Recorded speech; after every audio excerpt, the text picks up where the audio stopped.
You're listening to Inside of You with Michael Rosenbaum. How is everybody doing this week?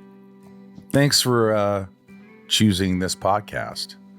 If you listened to last week's Nicholas Holt, it was fantastic, went viral.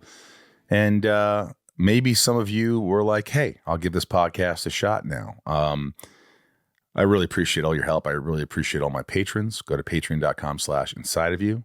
If you want to support the podcast and give back and keep this sucker going without my patrons, I couldn't do it. And we try to have really good conversations here. Here's Ryan Tejas. Hi. He's dropping things. I'm dropping things. Yeah, it was. We were tired the day we got in here, but we had some caffeine and we're a little bit more jovial. What's the word?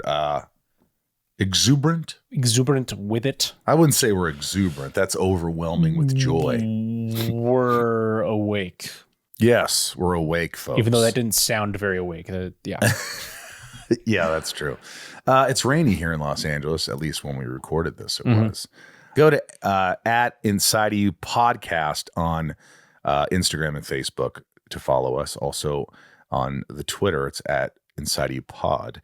And if you go to my Instagram, hopefully you're following me at the Michael Rosenbaum. You can go on my link tree. And on that link tree shows you the cons that Tom Welling and I will be at, doing Smallville Nights and whatnot, a cameo. Also, I got to promote. I haven't been promoting it enough, but my new product's called Rosie's Puppy Fresh Breath. Gives your dog better breath, and it really works. And you can get it on Amazon. Rosie's Puppy Fresh Breath. It's odorless. It's tasteless. You just put it in your dog's water, and the rest is history. Rosie's Puppy Fresh Breath. You could write a review, and that really would help. Odorless and tasteless, much like my personality. Oh, yeah. Well, you're not so odorless, buddy. I'll tell you that much. Hey-o.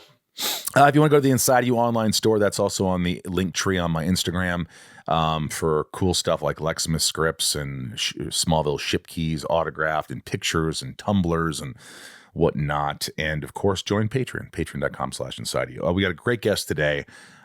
This guy is a legend. He came to the house. He was so awesome. He signed my Indiana Jones action figure or whatever, this statue.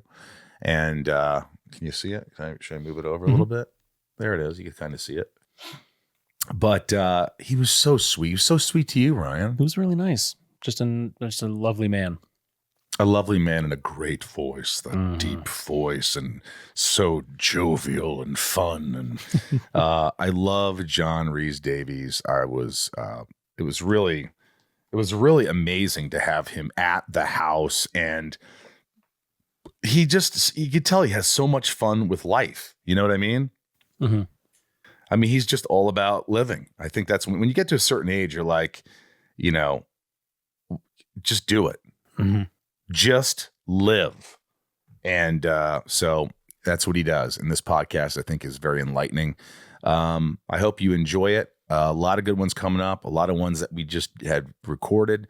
So make sure you catch up, and I'll see you at a con. Is there anything else I'm forgetting? No. So, all right, let's get into it. Let's get into the legendary, amazing, talented, wonderful John Rhys-Davies. It's my point of view. You're listening to Inside of You with Michael Rosenbaum.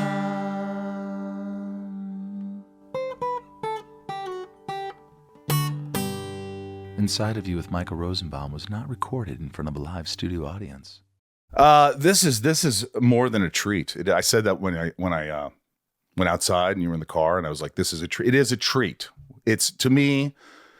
To many people, you're a legend.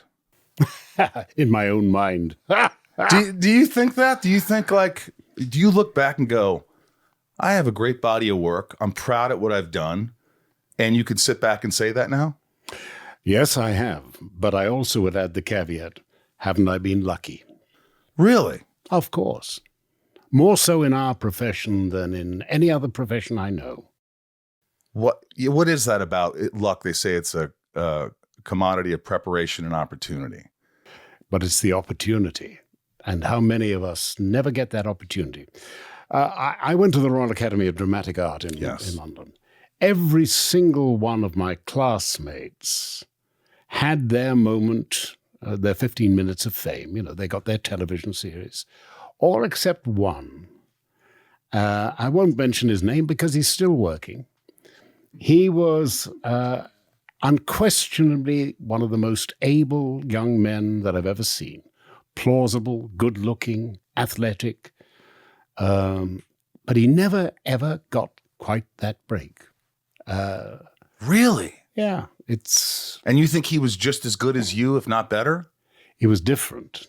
I got by because, let's face it, if you're tall, fat, and ugly and you've got a loud voice, you're in a seller's market. That's not true. You charmer. You're the most charming guy there is. I've had my moments. Yeah, I think you have had your moments. And I look back at, and of course people come to you about all the Indiana Jones movies and Lord of the Rings and Victor Victoria, which is one of the greats.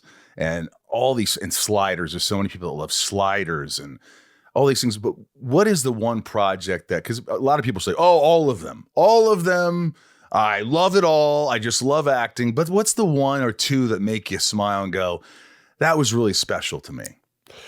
Lord of the Rings has to be a bit special, doesn't it? I think so. I've never worked with a sort of virgin crew, for instance. I mean, they'd all done a little bit, but they were so fresh and so keen, and they never worked on a really big project before. And Peter Jackson had created an entire film industry to service his vision of Lord of the Rings.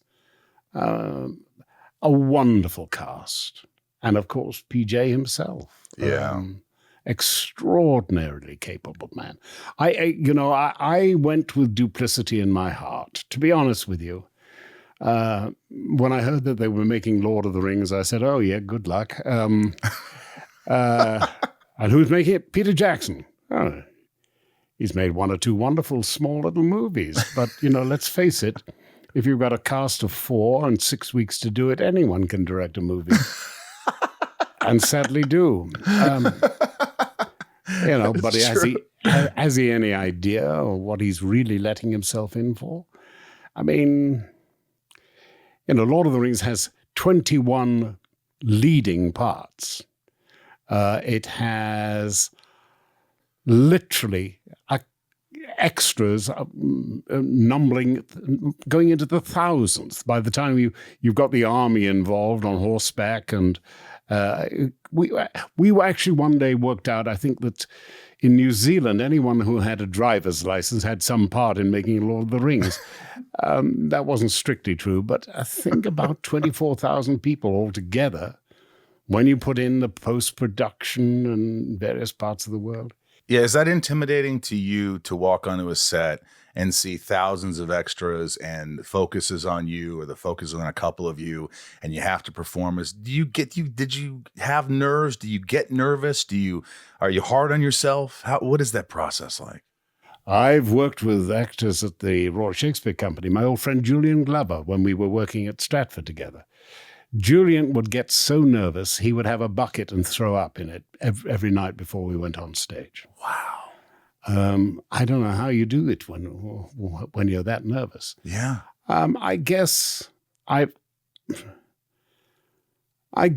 have been a little nervous, on first nights sometimes. Yes, when I did Victor Victoria, which you were kind enough to mention, I looked around that extraordinary cast and thought, God, if I can hold my own in this, I might just have a chance. Just amazing. Yeah. But not really. Oh, talk about nervous. The other night I had the pleasure of being asked to give a little impromptu welcome at a reception for the American Astronomical Association in New Orleans. They had 3,200 astrophysicists from all around the world. Yeah, they wouldn't ask me to give a speech for that. I don't think.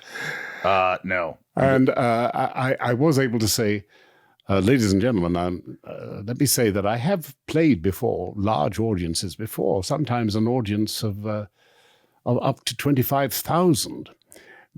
But I can honestly say that I've never been in a room with potentially 3,200 people, every one of whom I know is smarter than me.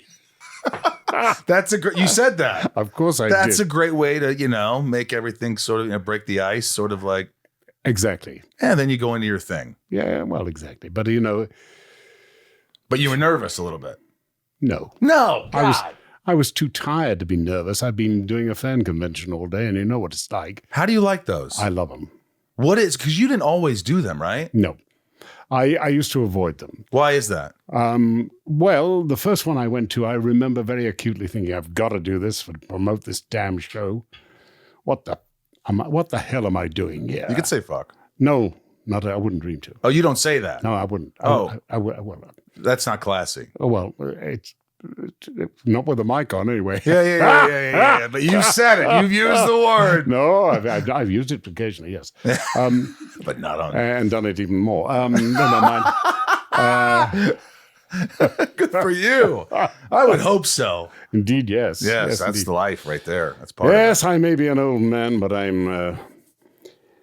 like to think of myself as still fully functional without chemical of assistance. it. Is that true? Absolutely. You Why don't need any Cialis or anything.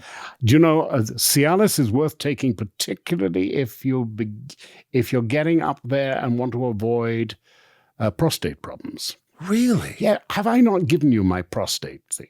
Oh, come on, listen. If men live long enough, we all die of prostate cancer. That's just the way it is. Most of us will die of other things before we die of prostate cancer. Yes. Most forms of prostate cancer are benign. It's benign prostatic enlargement. Right. And you could beat it if you catch it early. Well, indeed, if you've got, yes. Yes. But more than that, if you take a bit of zinc. Now, somebody told me, and I'm sure 50 million doctors who are listening in to this will say he's wrong. But my understanding is this, that when they do biopsies of cancerous prostates, they find little or no zinc in them, which I am told is rather odd because the highest concentration of zinc in the human body is found in the prostate. So that would indicate that perhaps a little bit of zinc is called for. So you take zinc. I take a little bit of zinc. But you've never taken a Cialis. Of course I've taken a Cialis. Thank God. I was like, you're 79, I'm 51, I'm still taking. I take it every once in a while. Very good for you too. It's good for me. I think it probably is good for you because, Good for the confidence. well, but more than that, I think the older you get, unless you're in very delightful company, the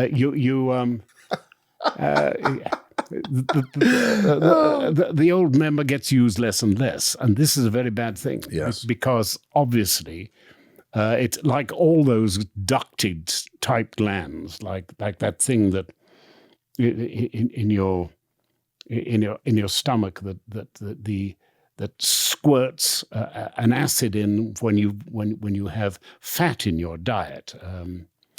It's all those things that go like that to release something suddenly. I'll use it or lose it, or use it or block it up. And Right.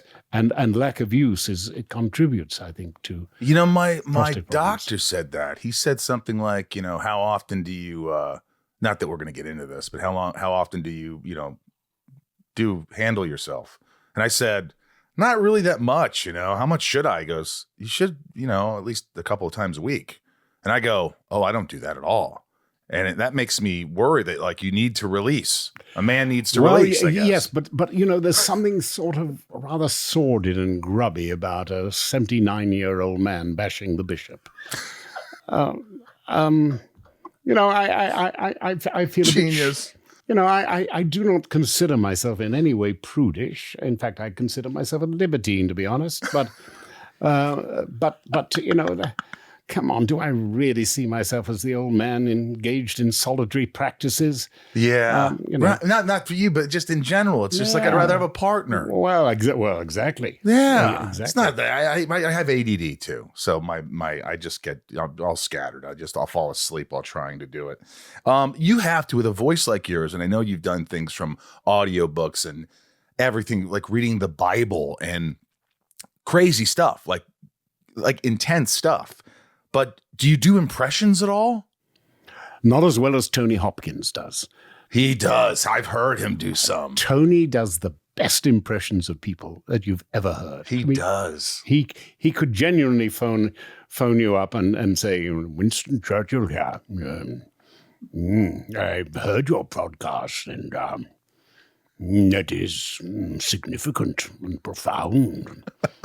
But you are, young man, in the greatest danger of subverting Western civilization by your profanities, perhaps. Could you do an impression of Anthony Hopkins? No, I couldn't. What Tony is. Tony. I can't do Tony as well as but Tony you does. started to by trying to. You were like the way his mouth is. Oh yes, indeed. It's the shape of the mouth that actually much do. And Burton used to get the old, the lips going and the megaphone going and yeah.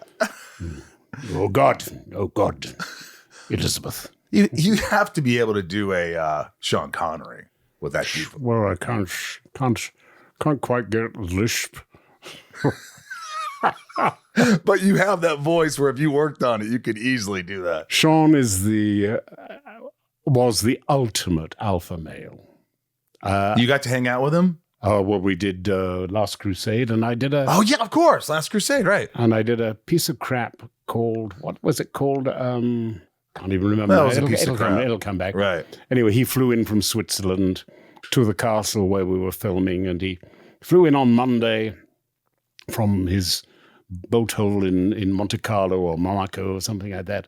Flew in by helicopter, worked Monday, Tuesday, Wednesday, Thursday, Friday night, flew out with $1 million in cash, which is a wonderful way of doing things, isn't it? Really? Wow. Lovely. Was he a joy to be around?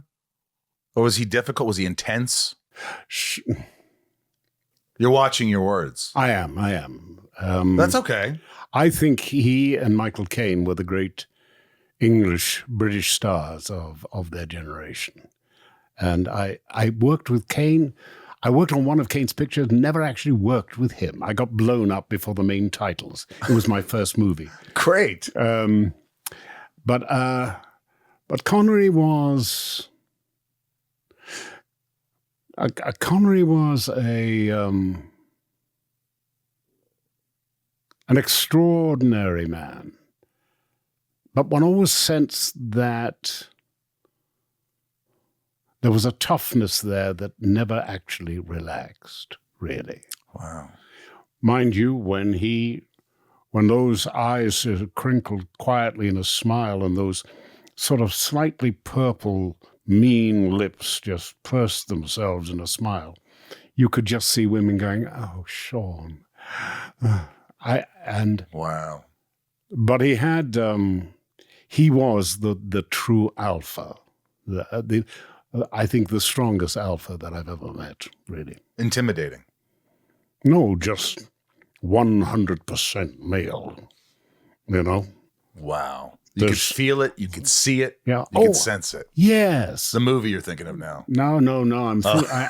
I'm thinking of the... I'm thinking of the other alpha would be Bob Mitchum. Robert Mitchum, you could tell, yeah. Intense. Bob, at the age of 70-odd, ramrod straight, standing in the middle of the room, surrounded by some of the most beautiful women in Hollywood, and his wife sitting on the sofa glowering at him. Mitch had that. Inside of You is brought to you by Nutrafol.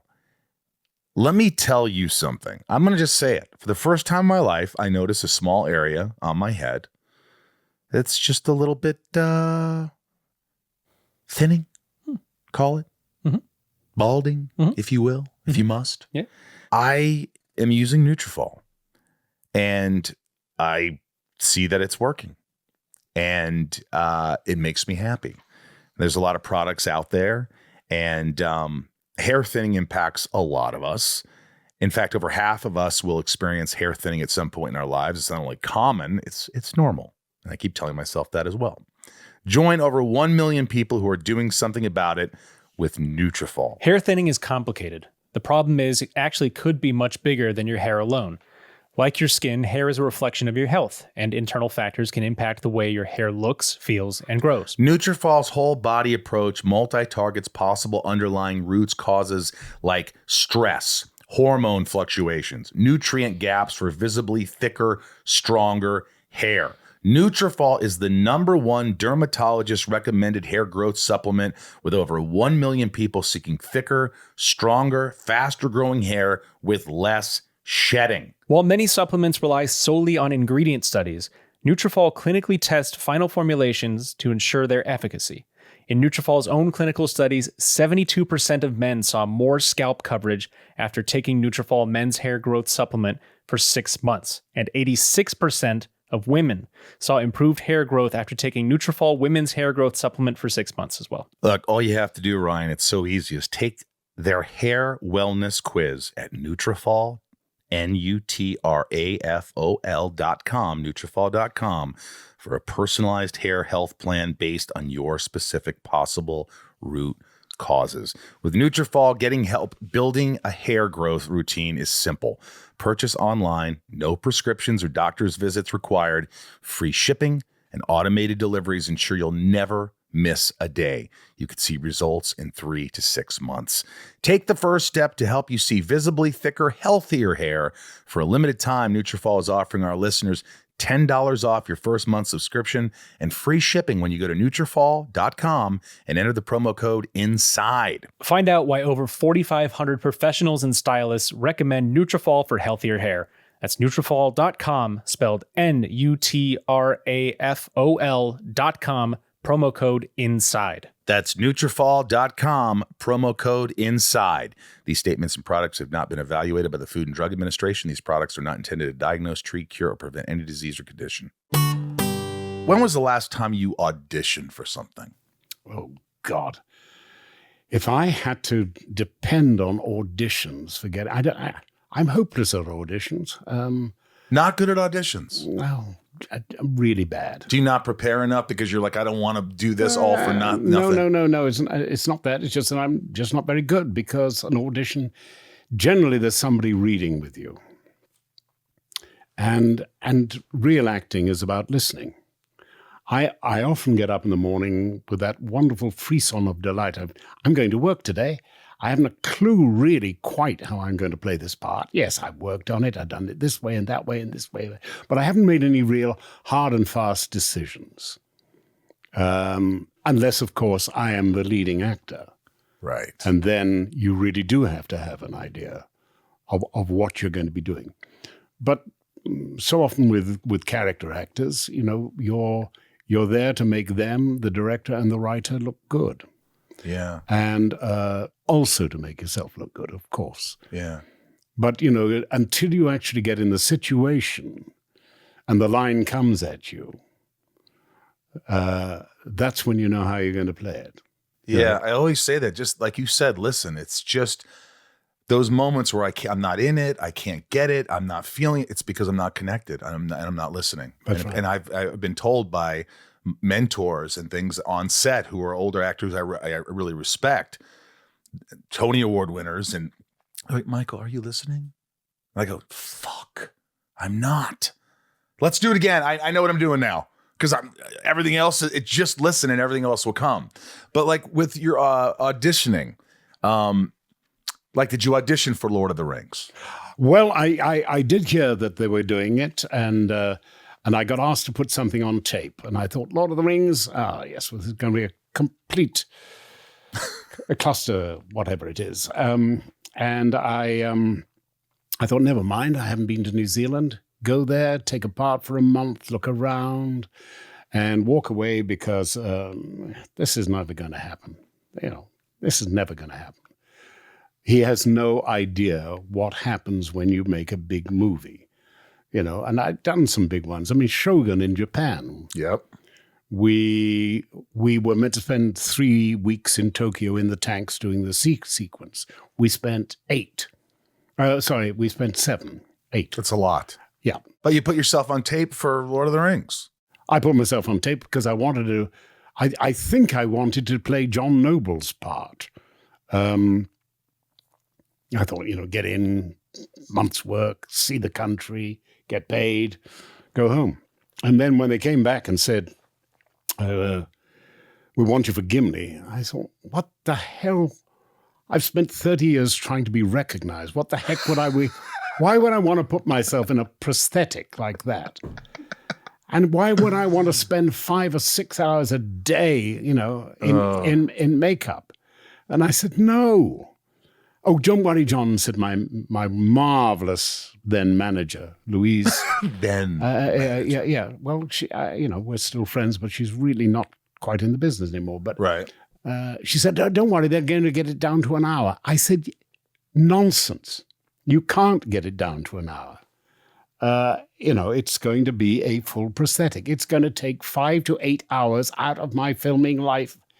And more than that, who wants to spend 3 years in New Zealand in a film that actually comes out in part 1, fails, and then the other 2 go direct to video or something like that? You were really optimistic about this. Absolutely, absolutely certain. And come on, big undertaking. Do you know the expertise that you need in every department to bring off something like that? What are the odds that it actually came to be what it was? Wow. I went there and I thought, come on, just because basically I got the scrunch from 2 people. One, my agent, who is now my current manager, Jeff Goldberg, wonderful. Jeff said, look, John, I don't think, if you're going to turn down this part, I don't think we can continue to represent you, which I thought was a bit of a ballsy, gonad squeeze. Actually, yeah. I thought, yeah. And can you say that one more time? A gonad squeeze. Well, you said it, so why? You don't need to say it again. Okay. I just really liked it. Anyway, back. I'm trying to be polite because I know you have a very delicate young audience. No, people love this shit. This is already the best interview I've already. So yeah, and my number 1 son said, Dad, if you turn down this, frankly, I think you're nuts. And I said, why? And he said, think about it. In every bookshop around the world, in many languages, and he indicated a size about 1.5 feet. And he said, there's that much book space devoted to Tolkien. And I thought, got a point. Went there, thought I'll check it out, right, and will confirm my prejudices that this is a no-go from a go. And then I'll go to Peter Jackson and say, Peter, I'm terribly sorry. I've got an ill wife. I've got a family. I can't be away from home. And he would have had to let me go. You can't. You already had an exit strategy. I had an exit strategy. So I spent the first 2 weeks, every morning and every afternoon, sitting in a different department, just to convince myself that these kids had not an idea. And I slowly got more and more depressed because in every department, there was a level of enthusiasm that is found nowhere else in the world, and excellence that you'd only expect to find in the great film capitals of the world. But I still had a way out. What is the director? How does he handle his crew and his cast? So I went and watched Peter directing for a scene or 2. He had the answers to everything. He was enthusiastic. His crew loved him. His way of dealing with his cast was marvelous. And I realized, slowly it dawned on me, and then 2 weeks into production, we had a press conference. And everybody was there, Lord of the Rings, in New Zealand, big production. This is going to be another screw up, isn't it? And all that sort of thing. And I am proud to say that I was the first person who got up and said, ladies and gentlemen of the press, Revise your expectations upwards. 3 predictions.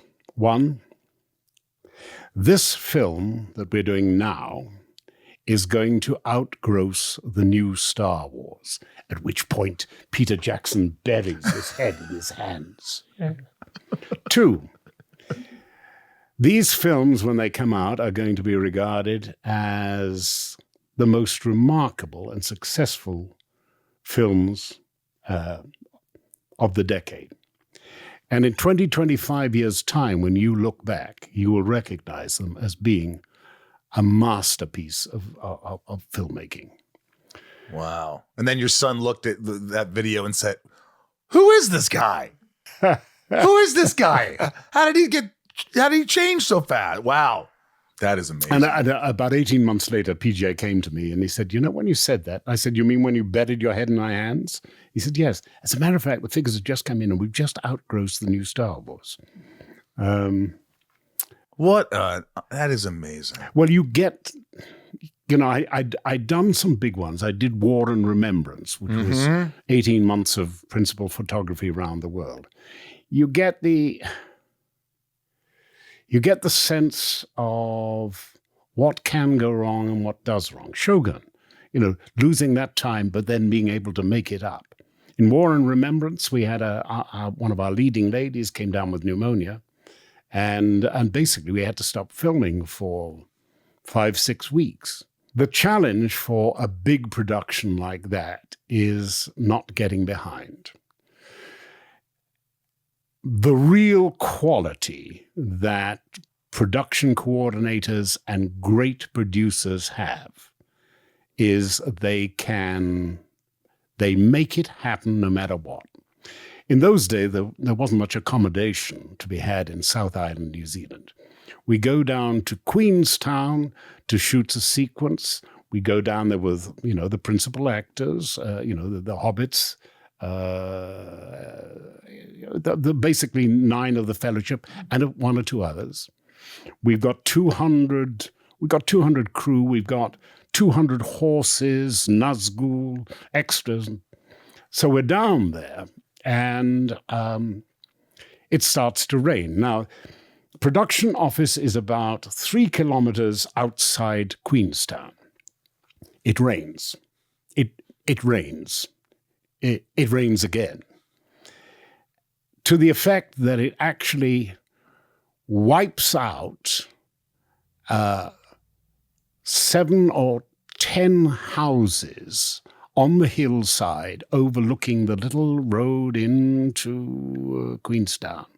Wipes out that road, and we've now got a 19-kilometer single track to get in and out of the center of town. This is the only time in my life that I've ever entered my hotel room via stepladder because the entire ground floor was underwater. And that famous call sheet went out. There will be no filming tomorrow because the lake is underwater. The lake. And the lake, all the lake round it. Oh my gosh. We didn't film that following day. The day after that, we moved to another part of New Zealand. And the day after that, we shot another sequence and finally went back later on. Jesus. The logistical qualities that you need to do that. Well, if you were in the German army, Rommel would be very happy to have you on his side. Great producers, great production coordinators, making phone calls all the time, talking to lonely farmhouses, saying, can you put up our crew, 6 members of our crew here. It was good analogy, yeah. Oh, amazing. That is unbelievable. I know that the whole thing with it, we don't have to talk about it long, but with the tattoos, that everybody got a tattoo, but you were the one that didn't. I know you talked about it, but you told your stuntman to get a tattoo. Absolutely. I did what any self-respecting actor would do when faced with a dangerous stunt. I sent the stunt double. And he did it. Exactly. He's very proud of it too. Do you regret it? Did you if you could go back, would you have gotten the tattoo? Screw thee, no. Do you have any tattoos? Good Lord, no. No, I'm not a tattoo man. You're not a tattoo man. No, I'm.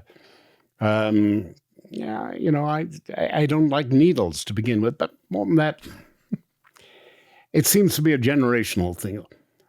I'm of a generation that actually respects two sorts of tattoos, really. One, serving military people, you know, it's part of that bonding thing that you have, you know, with your regiment, with your naval colleagues or your Air Force colleagues. Yes. And of course, there are tribes. The Maori, for instance, have tattoos. That tattooed beard on a woman's face means that she is royally descended. And these tattoos, you know, have symbolism. Yeah, they have cultural value and significance. Yeah, I understand that. If you and I had a tattoo for every film we'd done, we'd look like the Illustrated Man, wouldn't we? And it would seem pretentious if it was every film. Oh, this is from Shogun. Oh, this is from, yeah, that would look a little bit much. Mine, I have very little ones because I'm a wimp, but I have my sister who passed away and I have my grandmother's, and that's it. Well, that's it. Just little ones. Yeah. You know. Yeah. So, yeah. Is this a true story? When were you there on Raiders of the Lost Ark when everybody got food poisoning? Everybody had diarrhea and they were filming. Is that a true story? And they couldn't film it. And so, you know, Harrison Ford, the thing where you've got me for 3 hours, Stephen. It's a 3-day shoot. It's stupid scene anyway. You just take his gun out and shoot him. Show me. Roll camera. And cut. 3 pages out of the script. Yep, that's true. That's true. Oh, yes, it's true. And you were sick? Oh, dear me. I lost 22 pounds. The whole crew? I don't know about them. I don't care about them. All I know is that when Stephen, there was a sequence where I'm going to be shot by the German cook, and he takes me out, and we did a sequence, and we're going to. I think we shot it. Anyway, Stephen said, "John, can you bend down to give him a better eye line?" And as I did so, I filled my jalaba in front of 200 people, and I didn't care. You've heard of tunnel vision? Oh, yeah. I've had that. It's extraordinary, isn't it? Yeah. It literally is like... Words were coming down a cone, you know, down to you and entering your head.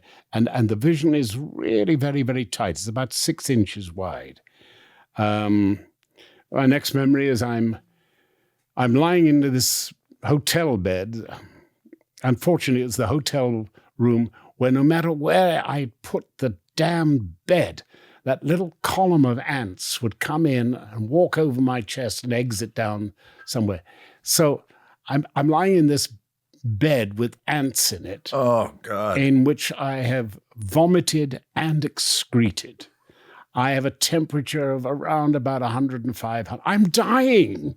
I am dying. It's probably of dysentery or diphtheria. I don't know, something like God. that. And I hear the key go in the lock. And the little flame of life begins to pick up as the door opens, and in comes our wonderful Australian lady doctor. And she doubles over and she says, "Oh, Christ, John, I see you've got it too. Can I use your toilet?" God died at that moment. I knew there was no hope. I knew I gave up my soul. I commended my soul. Did you think you were going to die? That's how bad you felt? I'm going to die during this movie. I wanted to die. Anyway, massive rehydration and some, one gets better. I lost 22 pounds in 2 days. If you lose 10% of your body weight, the kidneys collapse and you have irreversible organ damage. Fortunately, I was a big lad. I was about 240, 250 pounds. So I didn't quite get into that. But my guts were never really the same after that. Oh, my God. And supposedly Spielberg didn't get sick because he was eating out of a can. He didn't eat the food that everybody got poisoned with. Well, far be it from me to betray a man that I love and adore. But that son of a bitch turned up with 2 suitcases of tinned food from Harrods. And he only ate that. Well, he got to, the director's got to be there. He's got to be on the set. And he would occasionally, his conscience would occasionally prick him. And he would come down and sit with us at the table, and he would order a piece of lamb overcooked, and he would carefully pick it apart. Oh my God. And toy with it on the thing, and then put his fork down and talk a bit and this sort of thing. And then he would pick it apart. He didn't actually touch the damn stuff at all. I don't blame him. Oh, dear me. It was a really tough one, that. And Harrison got sick too? Harrison got sick too. Well, frankly, I think most of the crew. All of us came down with something. I mean, it was look, we were shooting in September, in the last oasis before the really true Sahara begins.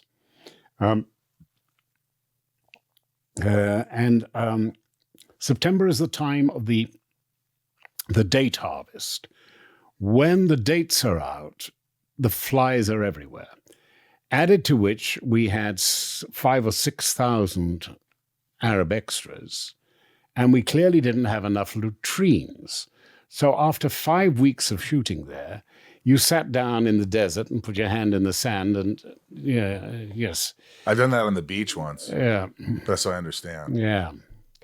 Anyway, the flies were everywhere. This was not a great experience filming, you're saying that? It was one of the toughest. One of the toughest. Yeah.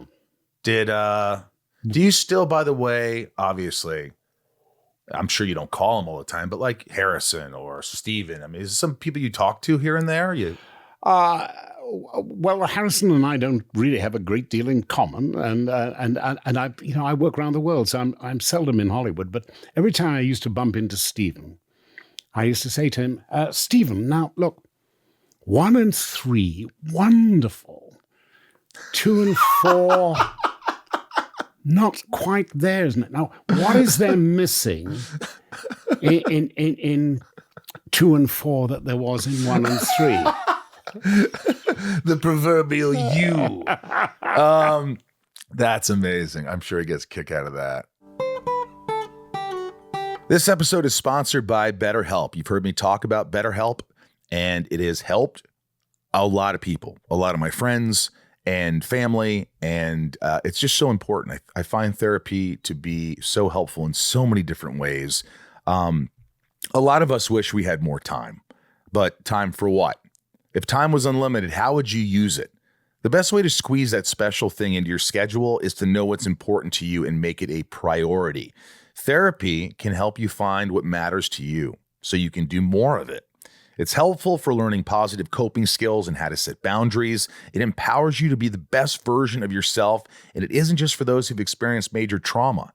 Therapy can help everyone be the best they can be. If you're thinking of starting therapy, give BetterHelp a try. It's entirely online, designed to be convenient, flexible, and suited to your schedule. Just fill out a brief questionnaire to get matched with a licensed therapist and switch therapists anytime for no additional charge. Learn to make time for what makes you happy with BetterHelp. Visit betterhelp.com/inside today to get 10% off your first month. That's BetterHelp, HELP.com/inside. If debit is your go-to card, Discover thinks it's time you get rewarded too. So check out Discover Cashback Debit, a game-changing checking account with cashback on everyday debit card purchases. That's right. Cashback isn't just for credit cards anymore.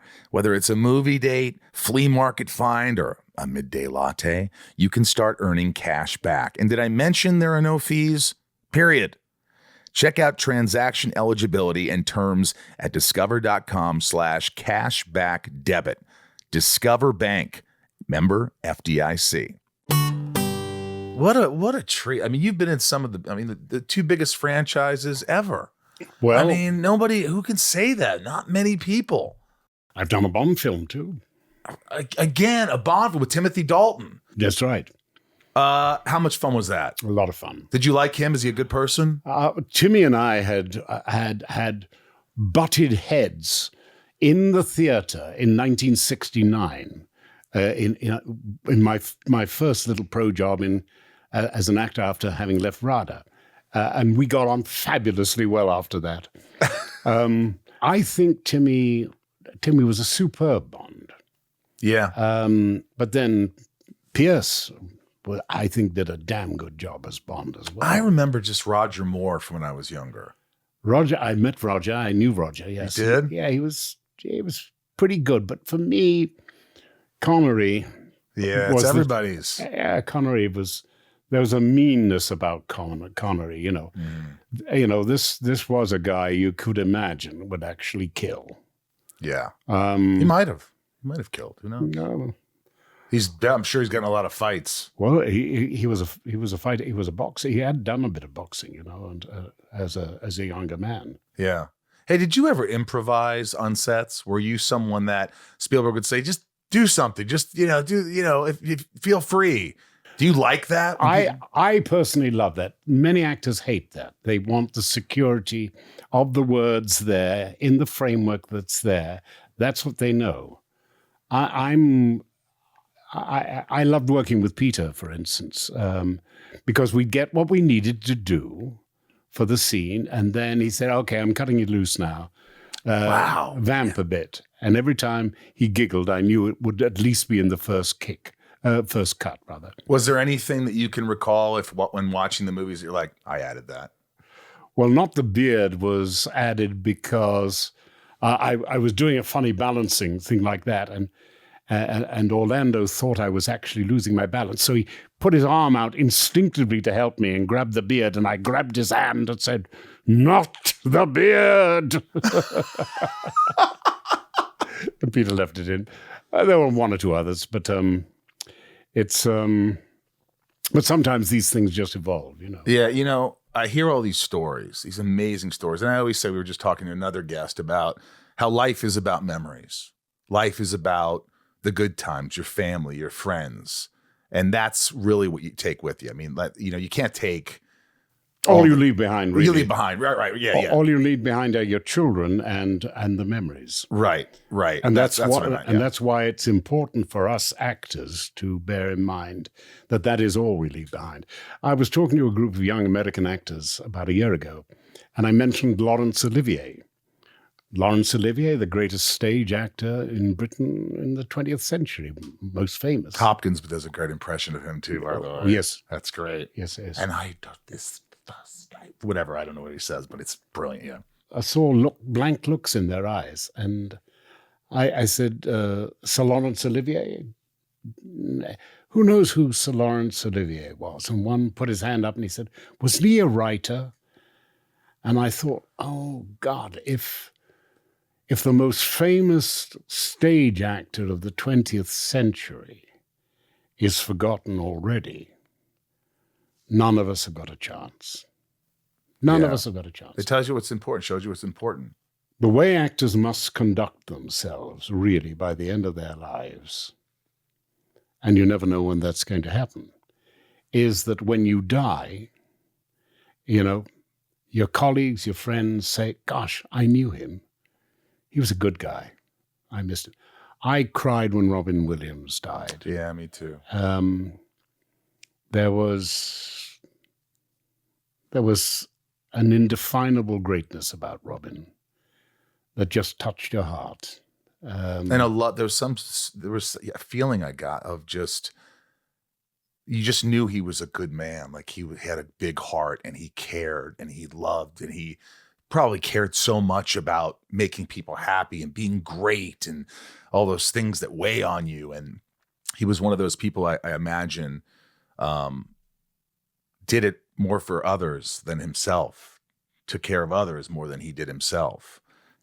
I think good actors do. I think good actors actually care for each other on the stage. I mean, you can take care of each other in a different way. I mean, the great thing about working at Stratford was there would always be at least 5 or 6 hungry actors on the stage, and you'd go on and you'd go out on and you'd pick a quarrel.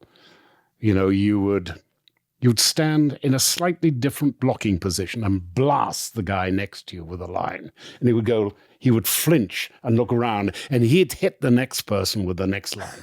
And, you know, and suddenly you'd feel the audience leaning forward and the temperature in the theater dropping as these great, dangerous, powerful lords squabbled over the bones of England.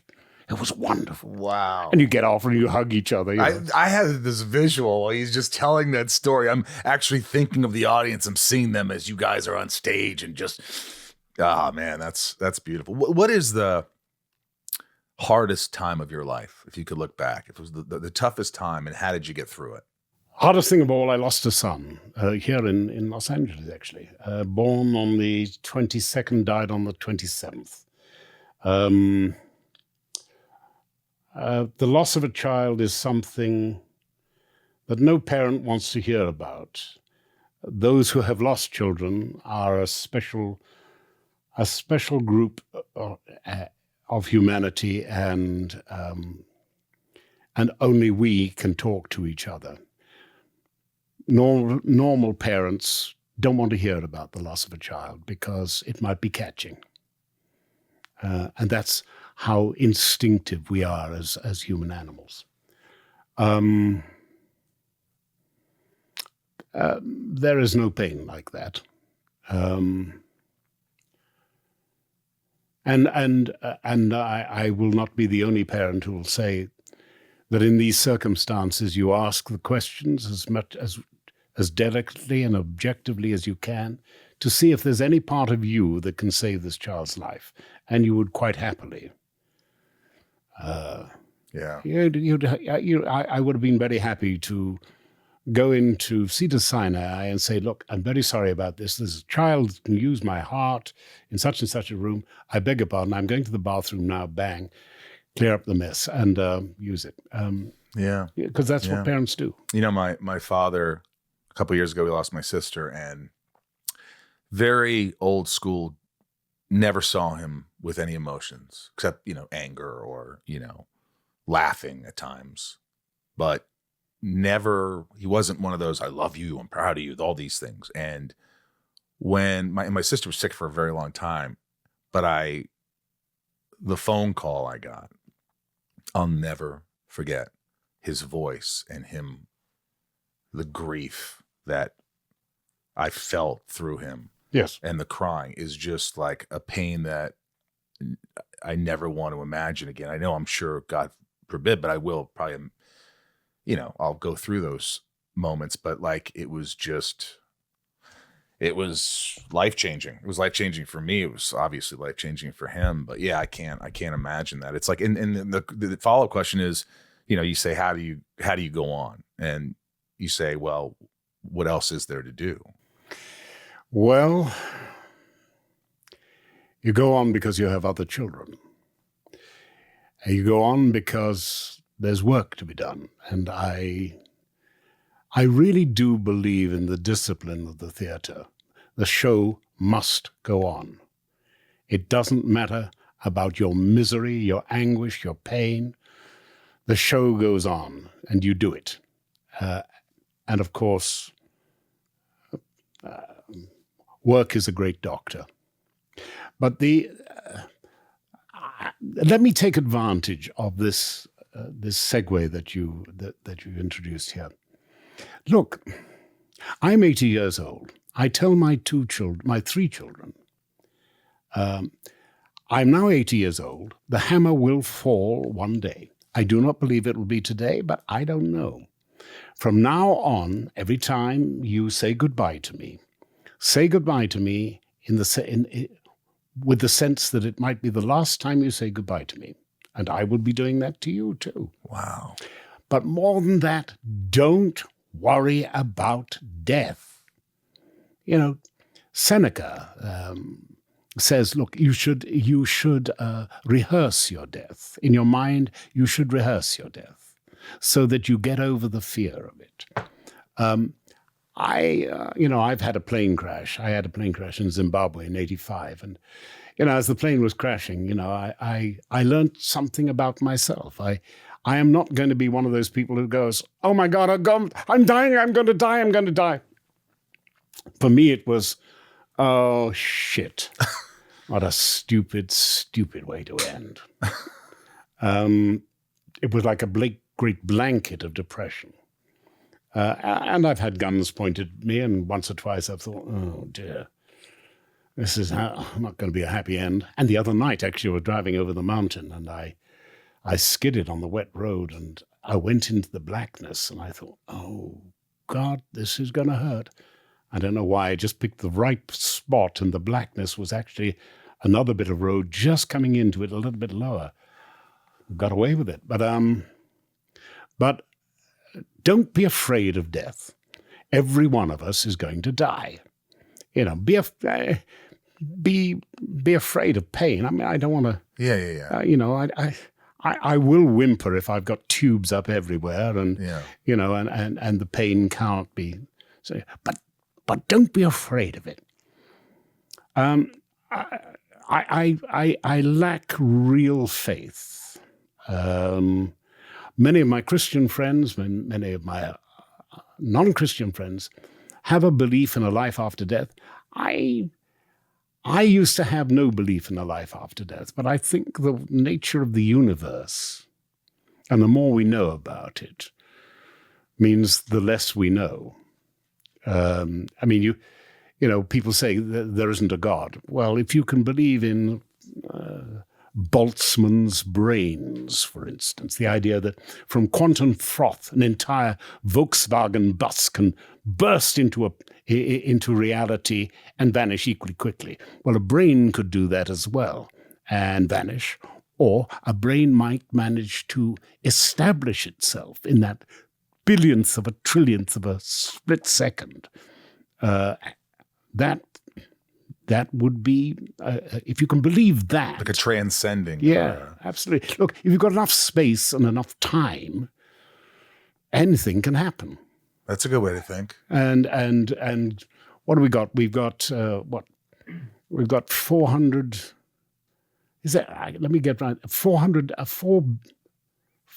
or 400 billion stars in our galaxy. A lot. There are 200 to 400 billion galaxies in our universe. If the multi-universe theory is true, we've got, well, the first number I saw was 10 to the 500th power. The last one I saw was 10 to the 1,000th power to the 10,000th power. I mean, that's a lot of universes, that's a lot of space and a lot of time. We know nothing. And indeed, some physicists are saying that there is, in fact, a determinism in the universe. I mean, I think the suggestion that under the randomness of the quantum event, there is a determinist, a hard determinist physics, or I don't know, we would call it physics. I mean, there was that chap the other day who says there's biological evidence of determinism anyway. In other words, if I was to get up now and walk out of this room, your brain, before I'd even made up my mind to get up and walk out of this room, your mind is already preparing itself for that event. I'm a bit skeptical about that, but, it's a possibility. It's always a possibility. And you have to realize the possibilities that surround you. That's right. And even if it's the slight probability. Yes. I think that I like to think like that. I like my grandmother, I have a lot of atheists or agnostics around the family. And I like to say, I look at her and I go, we're going to be all right. After it ends, you're going to see Grandpa again. It's all good. Because I think so too, Mikey. And I'm like, good.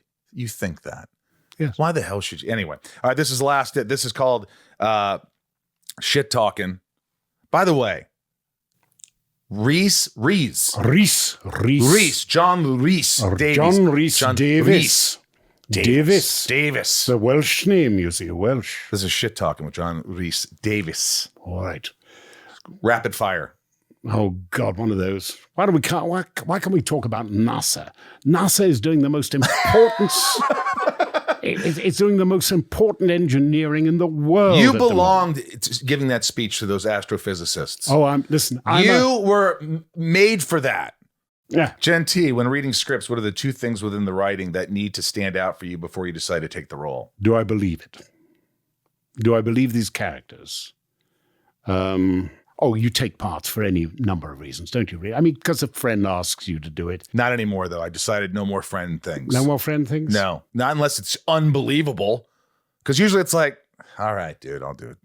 Well, sometimes you're owed a favor. Yeah. We'll. But you didn't ask me, what about my scripts? Now listen, I am just putting together a little studio in the Isle of Man, and when I get that done, which I hope is going to be finished in end of May, June, I am going to go out and shake the money tree to get the money to make the movies I want to make, which celebrate the human soul and how glorious mankind is. Wow. And that's what we want to make. What I love that you still have such a passion, you're like, this is what I love. This is what I do. And I want to create and I want to tell stories. And that doesn't end, does it? No, it doesn't. No, it doesn't. Listen, I've been in the business now, nearly 50 years, and my apprenticeship is almost over. Now to get on to the serious stuff. I love that. When can we expect that? Is that just it's a work in progress? Well, no, I've got the scripts, and I've got a little studio now. But I really need to raise some money. The damnable thing is, look what Hollywood's doing at the moment. With all due respect, and I love some of the actors involved in it, remaking Shogun. What we have is such a creative vacuum here. Yeah, people who have no ideas, and the truth of the matter is, many actors have ideas. But because we don't want actors to have ideas. Yeah. So we'll give it to the marketing guys. Yeah, absolutely. The marketing guys have, can this make money? No. Forget it. It's a great story. Nah, forget it if it's not going to make money. That's how it goes. Is it a sequence? Is it a series? Can we have trilogies? Yeah. I remember talking to Bob Shea. He said, we got another trilogy. And it was the Philip Pullman one, Dark Matters and things like that. And he told me, and I laughed, and I said, not a chance. He said, what do you mean, not a chance? He was deeply offended. It's a trilogy. The very fact that you have a trilogy means that you've got a bucket full of overflowing money that's going to happen to you. And I said, think about it. Pullman was a teacher of English in schools. He taught Milton. He hated teaching Milton. So he reversed the whole thing. Instead of God's the bad guy expelling Satan. And it's really those demi immortals that the real story is about. I said, you do that, essentially, you completely alienated all the Abrahamic faiths, Christians, Muslims, Catholics, Protestants, Jews. You should run a studio. I couldn't do worse than some of these lads are doing. I think people should listen to you. All right, look, I don't need to ask any more questions. This has been so good. This is probably one of my favorite interviews of all time. I'm not kidding. I had over 300 interviews. Ryan, would you say? This is just fucking freaking great. You're so awesome. My mother used to say that. Well, my mother never said that to me. So I'm glad to hear it from you. I wish you all the best. I looked in your IMDb and it says in production. You're doing projects now that are coming out, right? Well, I hope so, yes. Anything that you could say? What the heck is... I'll tell you what, I'm writing a script for a friend of mine that I think is really good and commercial. I think I've just about got an option on somebody else's marvelous, funny Paris in the 50s and 60s script. Howlingly funny and quite obscene. Good. Roger Christian's project is I hope, going to be made this year. Dark Angel. Roger won his Oscar, I think, for the first Star Wars. He made a short called Dark Angel, which is now morphed into something else, which is now morphed into a miniseries. And for the past 20-odd years, every day, every sort of autumn I've had, we're definitely going in the spring. And so we're doing that. And there's 2 or 3 little movies, I think. Yeah. Hey, who knows? Who knows? You are just prolific. You're quite prolific. As we used to say at Stratford, art for art's sake and money for Christ's sake. This has been a pleasure. Thank you so much for being on the podcast. Thank you. I hope you'll come back sometime. Thank you for having me. Thank you. Of course. I mean, he signed my Indiana Jones figure. He took pictures with you guys. He hung out for a while. Talked about Cialis. Talked about Cialis. I mean, who does that? Only legends can talk about Cialis with such conviction. But it's just the accent and the voice. Well, of course. Well. It's actually good for you. Good. Cialis should pay me for this podcast. They should. He should be a sponsor. How great would that be? Make sure you take Cialis every morning. If That sounded like Sean Connery, didn't it? It was a little bit. If it lasts for more than 4 hours, please seek medical attention. Yeah, exactly. I don't know what it is, but it's been harder for me to wake up these last few days. I don't know. I don't know if it's the weather or Post surgery. The weather doesn't help. the weather. Especially here, especially when it's nice for a couple of days and then it just torrential downpour. Is it normal to be a little depressed on a rainy day? Yeah. I mean, yeah, ask someone from Seattle. Ask your buddy Joel McHale. Yeah, he seems like he's never depressed. I feel like he had to counter that. I think like if you grow up in it, you probably find ways around it. Yeah, But if it just hits really hard, just all of a sudden, just after a lovely springish day, which I think is why today was especially depressing. Yes. Also, I'm very excited, by the way.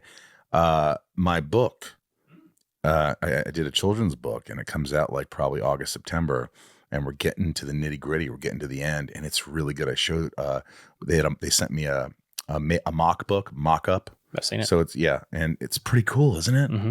I can't say much about it now, but it's a great gift. It's a great tabletop kind of talking point.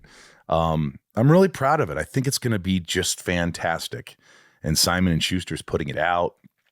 And a lot of people have asked me about the John Heater show, Scared, that where John and I go across the world and find the scariest places on Earth.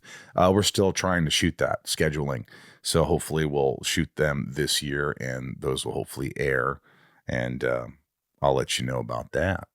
Well, hey, we appreciate you listening today. We hope you had a good time. And we'll continue to try to get great guests. And hopefully you guys could continue to support the podcast. And if you're able to, go to patreon.com/inside of you and become a patron and support the podcast. There's tons of perks and things that I send my top tier patrons, and they get their names shouted out every episode. So check it out if you'd like. Right now, and also Instagram, go to my link tree for all the great things that are going on. Right now, we're going to do the top tier shout out. You ready, Ryan? I'm ready. Nancy D, Leah S. Nancy D, Leah, and Kristen. I hope, Leah, you're doing very well. I know you were struggling a little bit, and I'm thinking about you. Little Lisa, enough with the gifts.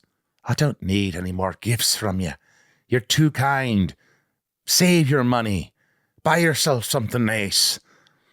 Yukiko, we love you. Jill E. Brian Hinnenkamp. Nico P. I won't even try to pronounce your last name because, Nico, I mess it up. Hey, Zach. Robert B. Brandenburg. Jason Dreamweaver. Sophie M. From Australia. That wasn't a good, that was an English accent. Raj C. Jennifer N. Stacy L. Jamal F. Janelle B, Mike E, Eldon Supremo, 99 more, Santiago M, Leanne P, Maddie S, Belinda N, Dave H, Dave Hole. Brad D, Ray H, Tabitha T, Tom N, Talia Hole. M, Betsy D, Rhiannon C, Corey K, Dev Nixon, and Michelle A. By the way, Santiago M, thanks to you again for helping me make that figure for John Glover. He called me in tears. Hold on, I'm going to play John's message. Oh, really? I saw the picture. That was neat. It was very cool. He is such.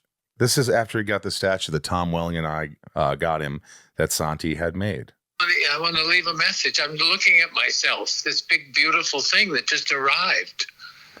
Michael, where does it come from? Who did it? Where is it? Why? Do you have one of you? Okay, all right. He was just so excited. He didn't know what to say. He's such a beautiful man. I love him. Have one of you? I do. It's right there. Santi made that as well. Jeremy C., Mr. M., Eugene, and Leah. How are you guys? How's the baby? Baby's growing up. Mel S., Christine S., Eric H., Shane R., Andrew M., Oracle, Amanda R., Kevin E., Stephanie K., Jammin J., Leanne J., Luna R., Mike F., Stonehenge. I just sent you a package, Stonehenge. Brian L., Jules M., Jessica B., Kaylee J. Brian A., Marion Louise L., Frank B., Jen T., April R.M., Randy S., Oral P., Rachel D., Oral B. Melissa H., Nick W., Stephanie and Evan, Charlene A., Don G., Jenny B., John. That Red Bull is kicking in. Jennifer R., Tina E., Angie, Tracy, Tasha S., Keith B., Anna M., and Waffles. Oh, I got my wings. Guys, thank you from the bottom of my heart. I love you. You know that. Thanks for listening. 6 years ago, I never would have thought this would have lasted more than 6 days. But here we are, over 300 episodes. And it's because all of you who listened to the end and support me and support Ryan, and support Bryce, and support Jason. And big shout out to Jason, my editor. You're incredible. Everything you do. I really appreciate you. And Bryce, who keeps this whole damn shit stacked together, smoke show together. Can do it. And of course, Ryan, the L. Ryan Tejas. That's the Ryan Tejas in Espanol. If you don't speak Espanol. All right. Thanks from the Hollywood Hills in Hollywood, California. I am Michael Rosenbaum. I am L. Ryan Tejas. Little wave cut, Ryan. All right. We love you. And please, from the bottom of my heart, be good to yourself. I'll see you next week.